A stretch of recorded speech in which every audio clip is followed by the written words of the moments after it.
신바람 사연 아파트. 오늘의 사연 시작하겠습니다. 안녕하세요.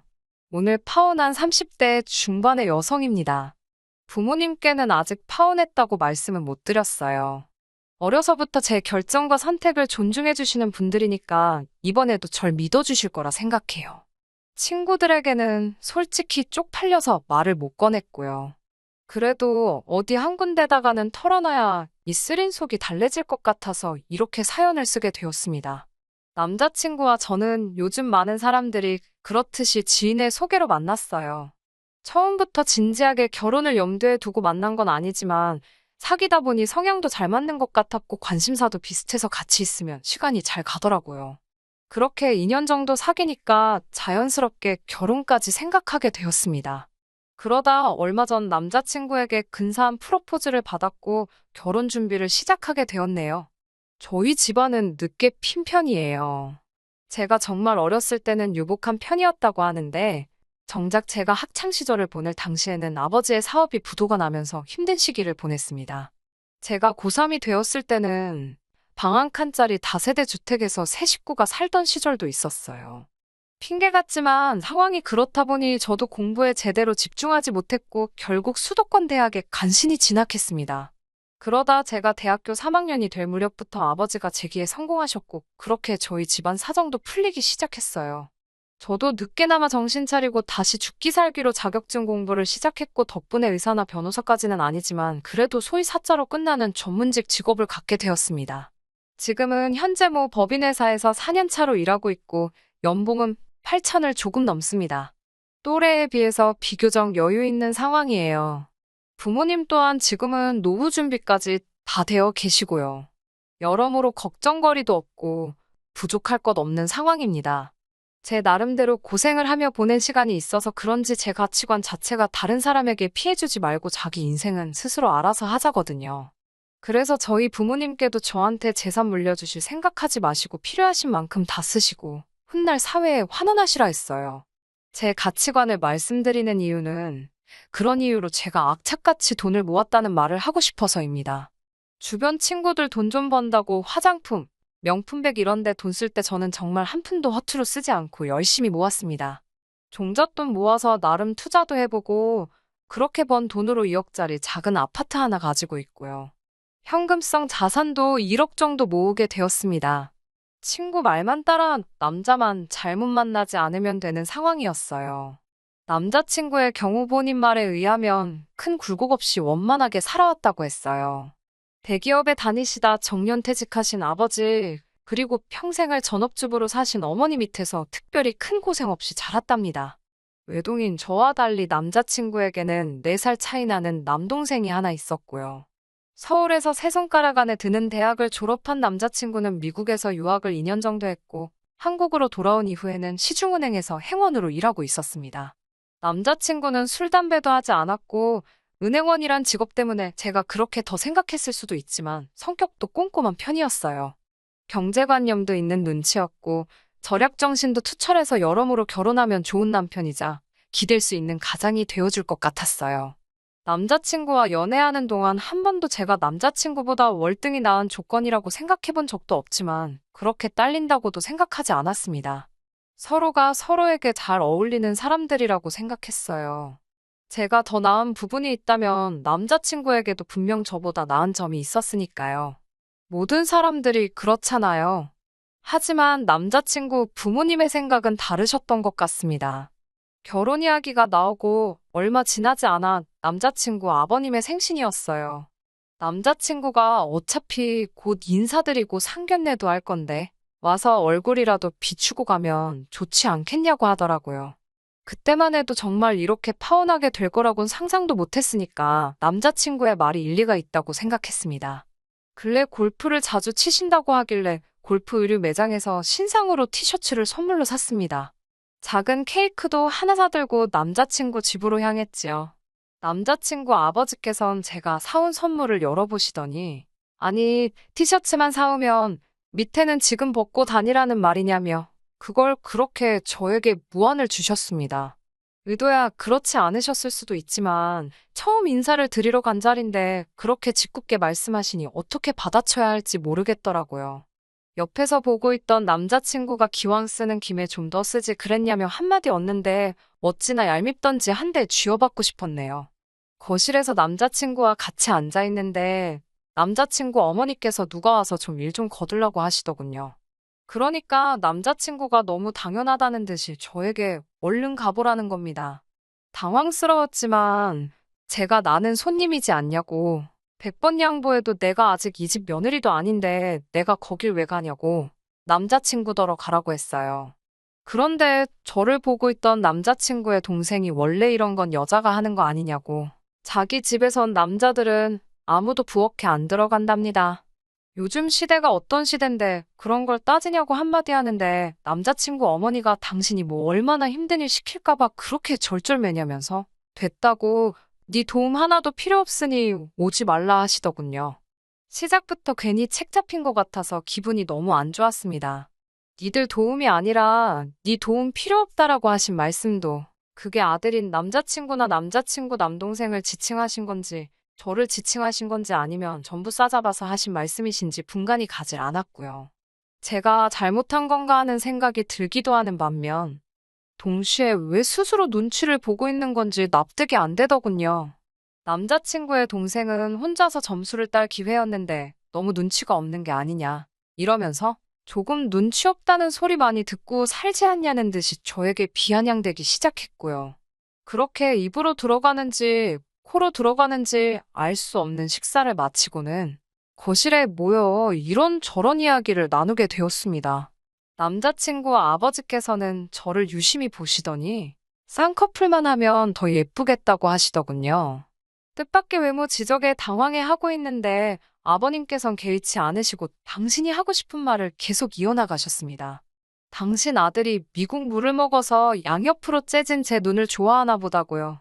그때가 돼서야 같이 낄낄대던 남자친구도 제 눈치를 한번 보더니 아버지 농담이 지나치시다고 한마디 하긴 했지만 이미 제 마음은 상할 대로 상한 상황이었어요. 제가 절대로 자존감이 낮은 사람이 아닌데 그냥 어른도 아니고 남자친구의 아버지 되시는 분이 외모를 가지고 막말을 하시니 어떻게 대꾸를 하는 게 현명한 건지 도통 모르겠더라고요. 그렇게 찝찝한 만남을 뒤로하고 저희는 상견례 날짜를 잡게 되었습니다. 남자친구 아버지께서 당신은 회를 좋아하신다고 하여 일식집으로 예약을 했습니다. 당사자들만 나오기로 했었는데 남자친구의 동생이 자기도 회를 좋아한다며 따라 나왔더라고요.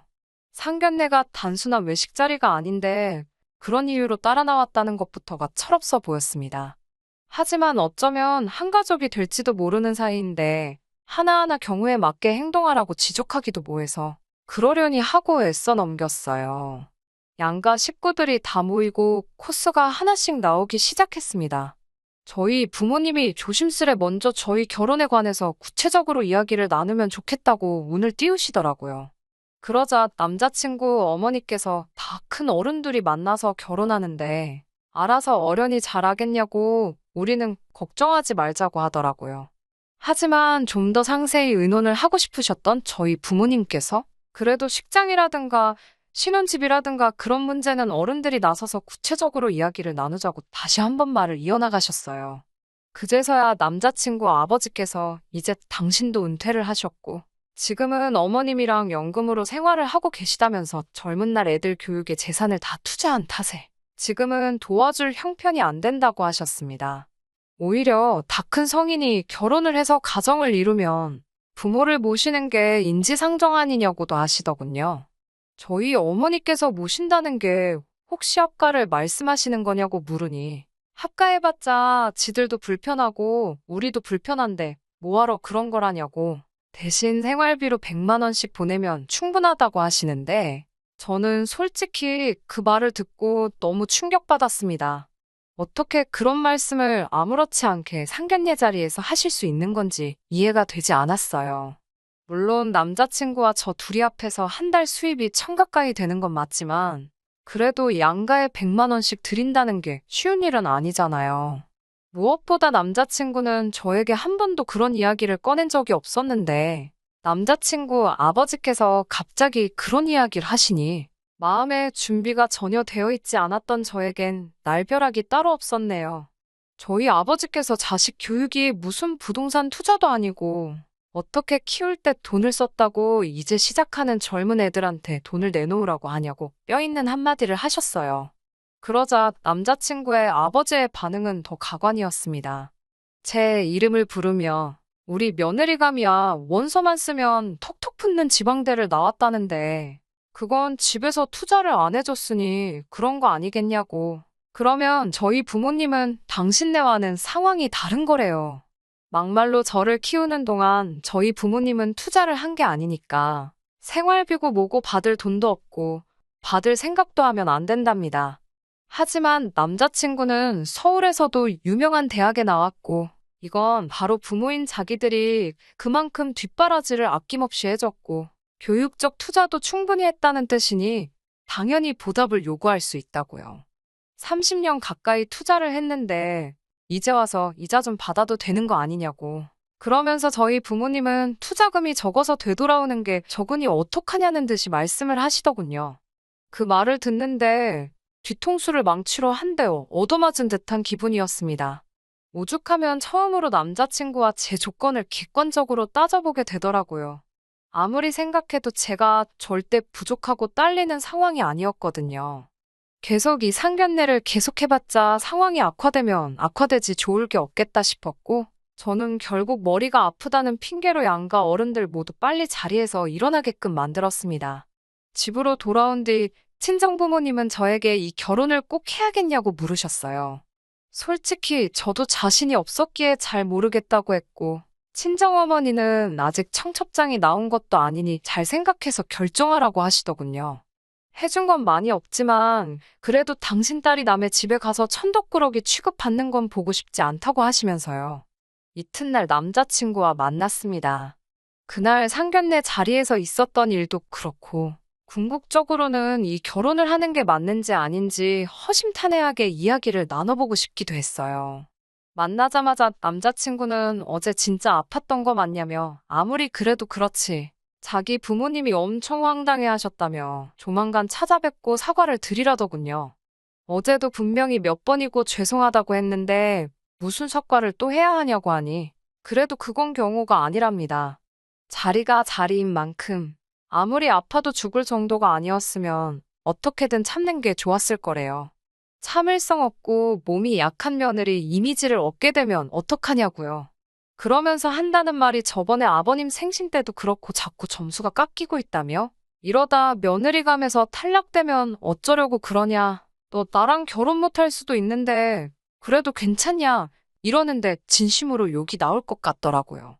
남자친구에게 실없는 소리 그만하고 저는 어찌됐건 결혼을 하려면 서로 재산 상황에 대해서는 어느 정도 오픈하는 게 맞는 것 같다고. 오늘만큼은 말 돌리지도 대충 둘러대지도 말고 솔직히 말해달라고 했습니다. 사실 그동안 남자친구에게 연봉이 얼마나 되냐, 적금은 얼마나 해뒀냐 물어보면 너보단 더 많을 걸 하면서 늘 얼렁뚱땅 대답만 하고 등구렁이처럼 넘어가는 일이 많았거든요. 이번에도 남자친구는 남들보다 많이 벌고 남들만큼은 모았다는 두리뭉실한 표현으로 상황을 모면하려 들었습니다. 제가 장난하지 말고 제대로 말 안 하면 이 결혼은 못한다고 정색을 하자 그제서야 자기는 4천 정도 모았다고 하더군요. 직장 생활을 한 기간이 있는데 어째서 돈을 그것밖에 못 모았냐고 물으니 남자가 사회생활을 하다 보면 돈 들어갈 곳이 많기도 하고 자기 관리도 해야 하며 부모님께 용돈도 좀 드리고 그랬답니다. 데이트할 때는 늘 어떻게든 조금이라도 할인을 받으려고 쿠폰에 적립해 푼돈 얼마에도 혈안이 되는 사람이었기에 충격이 더 컸던 것 같아요. 그러더니 결혼하면 직장을 관두고 대학원을 갈 거랍니다. 대학원을 안 나와서 그런지 자기가 승진이 동기들보다 느리다면서요. 돈은 겨우 4천 모아놓고 그 돈으로 결혼도 하고 대학원도 가겠다 떠들고 있는 남자친구의 깜찍한 발상에 기가 어찌나 차던지 헛웃음조차 나오지 않을 지경이었습니다. 이미 대학원 어쩌고 하면서 헛소리를 늘어놓고 있을 때 파혼을 결심한 거나 마찬가지지만 어디까지 떠들어대나 한 번 내버려뒀습니다. 그리고 이어진 남자친구의 발언은 여태까지 내뱉은 걸 다 합쳐도 모자랄 정도로 어이가 없었어요. 남자친구는 제 앞으로 아파트 한 채가 있는 걸 알고 있어요.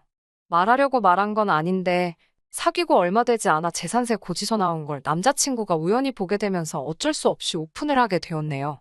아무튼 대학원 이야기를 하던 남자친구는 저더러 집이 있으니까 혼수나 예단은 안 해와도 된답니다. 이때는 이미 저도 결혼할 마음이 없었기 때문에 속으로 정말 인심 쓰고 앉아있네라는 말이 절로 떠오르더라고요. 남의 속도 모르고 남자친구가 이어서 한다는 말이 자기가 4천만 원을 가져가니 저더러 아무것도 안 하는 대신에 차 한 대만 사오라는 겁니다. 한 1천만 원 정도 깔고 나머지는 대출 받으면 될 거 아니냐고요. 자기가 골라둔 게 있다면서 보여주는데 외제차 몇 대 사진을 보여주며 이것들이 후보라고 이 중에 하나 하려고 하는데 너가 사는 거니까 저보고도 같이 골라보자고 하더군요. 제 마음에 드는 것지도 자기가 어느 정도 감안을 해주겠다나요. 제가 둘 다 서울에 살고 출퇴근도 지하철로 하면 되는데 뭐하러 무리해서 차를 사냐고 물었더니 남자친구가 한숨을 내쉬었습니다. 저더러 한다는 소리가 제가 이렇게 자꾸 따지고 드니까 남자친구 부모님이 저를 마음에 안 들어 하는 거라나요. 그러면서 너는 어디서 내가 국산차 같은 거 타고 다니면서 무시당하면 좋겠냐고. 남자들은 남자들만의 세계가 있는 법인데 마누라가 벌써부터 이래라 저래라 하는 거 아니라고 그러더군요.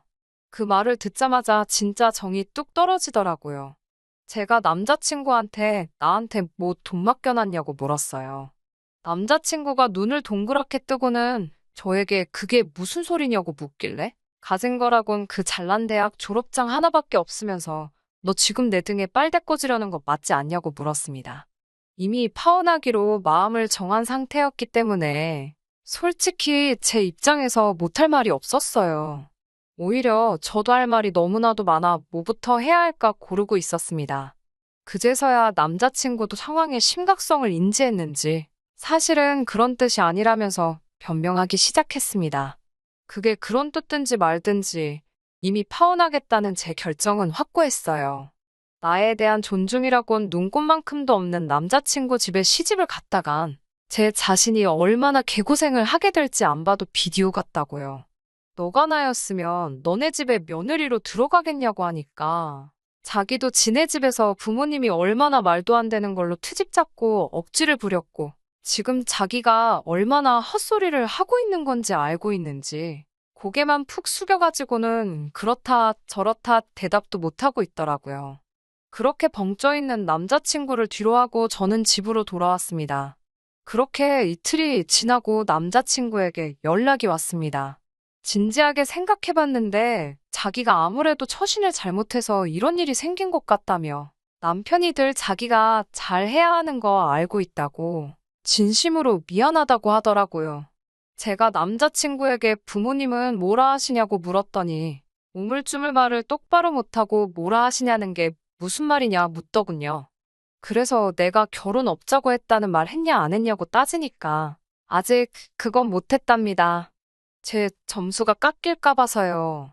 안 그래도 자기 부모님이 저를 안 좋게 보는 것 같은데 그 말까지 어떻게 전하겠냐면서요. 그놈의 점수가 다 뭐야. 너무 열받은 제가 남자친구에게 소리를 질렀습니다. 내가 무슨 시험이라도 치르고 너랑 결혼을 하는 거냐? 아니면 내가 무슨 도축시장에 팔려나가는 소돼지도 아니고 왜 나한테 자꾸 점수며 등급을 매기려고 하는 거냐고요. 그리고 우리 부모님은 네가 뭐 얼마나 마음에 들어서 가만히 계신 줄 아냐고 악을 썼습니다. 가진 것도 없는 아들이 능력 있는 여자를 데려와서 결혼하겠다 하면 고맙고 기특해서 더 잘해주시지는 못할 망정. 아들 팔아 장사하시는 니네 부모님이야 말로 빵점 중에 빵점이니까 다시는 나한테 연락하지 말라고 매몰차게 쏴붙이고 전화를 끊어버렸습니다. 전화를 끊고 나서야 제가 얼마나 스트레스를 많이 받고 있었는지 비로소 제대로 실감이 나더라고요. 그래도 그동안 가슴에 쌓여있던 말을 다 쏟아내고 나니까 얼마나 후련하던지요. 이튿날 다시 남자친구한테 전화가 왔고 저도 어느 정도 이성을 찾은 상태였기 때문에 이번엔 화내지 않고 조근조근 말했습니다. 이미 주워 담을 수 없는 말이 오간 만큼 우리 사이는 예전으로 돌아갈 수 없다고요. 남자친구에 대한 기대도 미련도 이제 없으니 저에게 더 이상 연락하지 말라고 했어요. 그러자 남자친구는 자기 부모님이 저랑 통화하고 싶어 한다며 저랑 말 한마디 상의 없이 아버님을 바꿔주더군요. 아버님은 잘난 당신 아들이 뭐가 어때서 감히 제가 파혼하자고 드는 건지 이해가 안 된다고 하시더군요. 행여 저희 부모님 얼굴에 먹칠할까 싶어서 차마 심한 말은 못하고 아버님께 부모님도 자식에게 하나의 조건이라고. 그런데 제가 보기에 어머님이나 아버님은 남자친구에게 있어서 좋은 조건이 못 되시는 것 같다고 대답했습니다. 저더러 너 지금 그게 무슨 뜻이냐며 욕을 하시길래 이 통화 자동으로 다 녹음되고 있으니 말 함부로 하지 마시라고. 그렇게 아드님의 가치가 어마어마한 것 같으면 어디 결혼정보회사에다 등록해서 좋은 값에 잘 팔아보시길 바란다고 한마디 해드리고 먼저 끊어버렸습니다. 이제 사연도 다 적었으니 부모님과 친구들에게 제 파혼 소식을 알려야 할 것 같네요. 알리기 전 이렇게 글로 쓰길 잘한 것 같아요. 머리도 마음도 차분히 가라앉아서 너무 감정적으로 동요하지 않고 털어놓을 수 있을 것 같습니다. 좋은 하루 보내시길 바래요. 끝까지 들어주셔서 감사합니다. 오늘의 사연은 여기까지입니다. 구독과 좋아요, 알람 설정 부탁드리고 더 좋은 사연으로 다시 찾아뵙겠습니다. 감사합니다.